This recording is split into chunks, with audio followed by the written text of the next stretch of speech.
Japan's sexual enslavement of Korean women during World War II is one unresolved issue that continues to strain relations between the two countries. However, all these decades later, the Japanese government still tries to whitewash its wartime atrocities.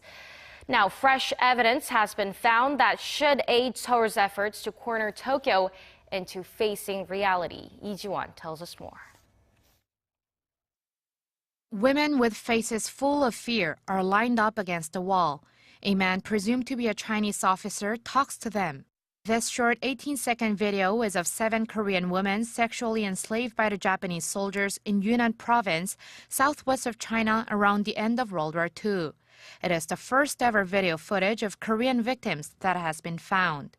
On Wednesday, Seoul City and Professor Chung Jin-sung of Seoul National University unveiled a video from 1944, which had been stored in the National Archives and Records Administration of the United States for over 70 years.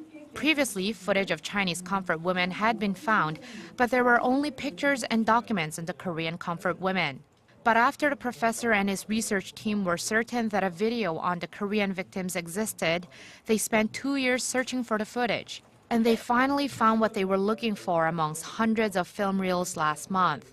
The footage was taken by an American combat photographer just after the region was reclaimed from Japan by the Chinese.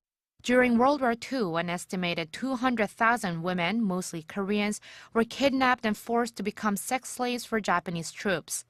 While an agreement between Korea and Japan was made by the previous Park Geun-hye administration in 2015, where Japan financially compensated the victims with 1 billion yen, or about $8.9 million US dollars, thousands of citizens and the surviving victims criticized and refused the deal, as Tokyo claimed there was no evidence of the Japanese military forcing the enslavement of women.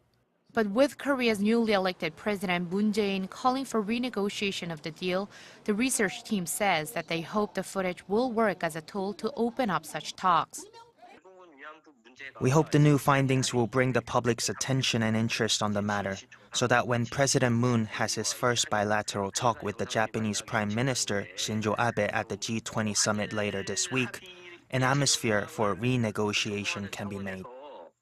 With only 38 Korean victims still alive, the research team stressed their determination to uncover this video evidence of Japan's sexual slavery so that there's a chance for the issue to be resolved within their lifetimes. Lee Ji-won, Arirang News.